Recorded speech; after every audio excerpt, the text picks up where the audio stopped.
Hello everyone, welcome to my channel. र सबैजना खुसी हुनुहुन्छ, मोटिभेटेड हुनुहुन्छ, आनन्दित हुनुहुन्छ पक्कै पनि।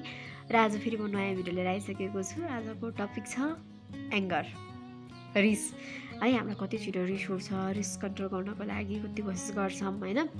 र एउटा स्टोरी, आज पनि स्टोरी छ र यो स्टोरीबाट सिक्न सकिन्छ होइन। रिसलाई आफूले कन्ट्रोल गर्नुपर्छ। हामीले रिसलाई पुग्न खोजेर धेरै रिसाएर कुनैवाला काम केही पनि छैन। हरेक कुरा यो स्टोरीले सिकाउँछ। फुल भिडियो हेरेर सुन्नु र कस्तो कुराहरू सिक्न सक्नुहुन्छ, के कुराहरू सिक्नुभयो कमेन्टमा बताउनु है।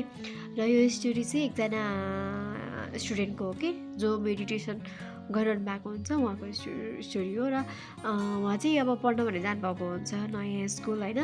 अनि त्यहाँनिरको नियम के हुन्छ भने फर्स्टमा चाहिँ आधी घन्टा चाहिँ मेडिटेसन गर्नै पर्ने कि पढ्नुभन्दा अगाडि मेडिटेसन आधी घन्टा गर्नुपर्ने। अनि म त क्लासहरू जान अनि म त पढ्ने, अरू क्लासहरू सुरु हुन्थ्यो कि। अनि त्यसपछि ऊ चाहिँ मेडिटेसन सरले गर भनेपछि गर्न बस्ने, तर फेरि उसलाई 2 मिनटमा अनि त्यस पछाडि आँखा खोलिहाल्ने कि कसैको आवाज आएर अनि उसलाई रिस उठ्ने, आँखा खोल्ने गर्ने कि उसलाई अलिकति डिस्टर्ब हुने बित्तिकै अनि त्यस पछाडि आँखा खोलिहाल्ने। 3 दिनसम्म त्यस्तो भयो। अनि त्यसपछि त्यो भएको कारणले गर्दाखेरि अनि गुरुसँग कुरा गर्छ उसले चाहिँ होइन। गुरु हामीलाई त्यहाँ हामीले मेडिटेसन गरेको बेलामा चाहिँ त्यतातिर हल्लाहरू, साउन्डहरू यताउता निकालिदिनु भएन, हल्लाहरू नगर्नु भन्नु न बताउँछ। अनि त्यसपछि त्यो त हामीले रोक्न सकिँदैन, बरु आफै एकदम शान्त बाटोमा गएर गर्ने हो। तिमी बरु त्यहाँनिर त्यो खोलाको नजिक जङ्गलनेरि गएर मेडिटेसन गर भनेर बताउनुहुन्छ। अनि त्यसपछि ऊ चाहिँ शान्त जङ्गल अनि त्यसपछि अगाडि खोला भएको त्यो एकदम शान्त बाटोमा जान्छ होइन। अनि मेडिटेसन गरेर बसिरहेको हुन्छ। अनि त्यस पछाडि के हुन्छ भने त्यहाँ पनि उसले मेडिटेसन गर्ने बित्तिकै 2 मिनट पछाडि अनि एउटा कुकुरको आवाज आउँछ कि त्यहाँ जङ्गलमा चाहिँ। अनि एकजनाले चाहिँ कुकुरलाई घुमाउँदै लिएर आउनु भएको हुँदो रहेछ। अनि उसले कराएको आवाजले गर्दाखेरि अनि उसले डिस्टर्ब भइरहेको हुन्छ होइन। 3 दिनसम्म त्यस्तै हुन्छ। अनि उसले त्यहाँ पनि सक्दैन मेडिटेसन गर्नको लागि।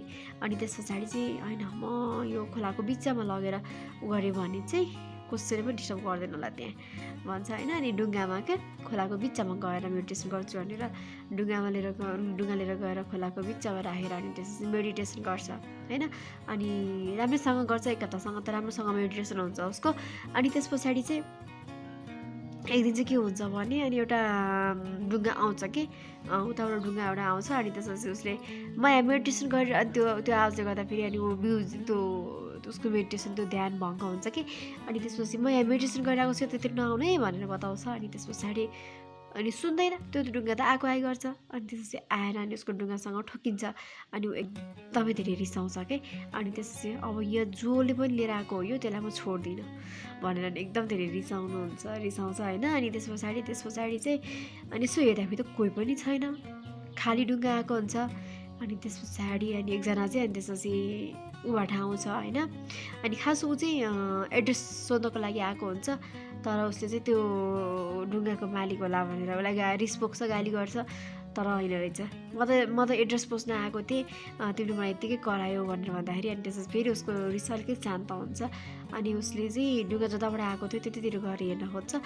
त्यहाँनिर त पक्कै पनि यसको मालिक होला, म त्यसलाई गएर कराउँछु भन्ने सोचेर होइन। अनि त्यस पछाडि जान्छ। अनि त्यहाँनिर त उसलाई थाहा हुन्छ कि त्यहाँ गइसकेपछि त्यो त आफै बाँधेर राखेको ढुङ्गा अनि हावाले गर्दाखेरि अनि यताउता त्यो भएको कारणले गर्दाखेरि खोलिएको हुँदो रहेछ। हावाले गर्दाखेरि त्यो डोरीहरू लुज भएको कारणले गर्दाखेरि खोलिएको हुँदो रहेछ होइन, आफै खोलेर। अनि त्यस पछाडि आएको रहेछ। अनि त्यसपछि उसको रिस अलिक शान्त हुन्छ कि होइन। त्यस्तै हाम्रो पनि फर्स्टमा त मनलाई शान्त बनाउन पऱ्यो कि होइन।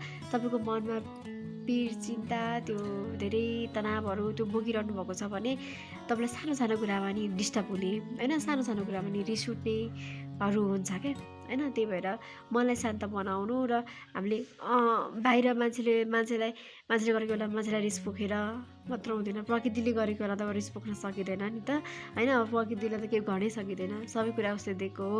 ऊबाट गर्दाखेरि हामीले सबै कुराहरू भोग्न पाइरहेको छौँ, खानेकुरादेखि लिएर सास फेर्नदेखि लिएर हरेक चिज होइन।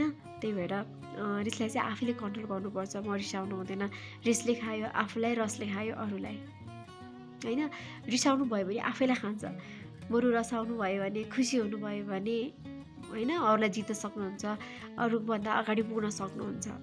त्यही भएर रिसाएको बेलामा राम्रो डिसिजन लिन सकिँदैन, रिसाएको बेलामा कामहरू राम्रो पनि हुँदैन है। त्यही भएर यसलाई कन्ट्रोल गर्नुपर्छ र यो म आफैले कन्ट्रोल गर्नुपर्छ, म रिसाउनु हुँदैन भनेर आफैले सतर्क भएर होइन मनलाई शान्त बनाउने कोसिसहरू गर्ने, राम्रो राम्रो कुराहरू सोच्ने गर्नुभयो भने रिस आफै कन्ट्रोल हुन्छ होइन।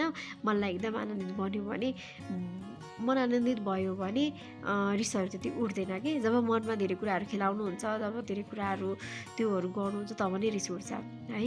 Thank you every one, keep support me. कस्तो भिडियोहरू मनपर्छ हजुरहरूलाई कमेन्ट गर्नु, मेरो भिडियो कस्तो लागिरहेको छ त्यो पनि सजेसनहरू गर्नु र keep supporting me. Thank you every one, have a nice day, by by.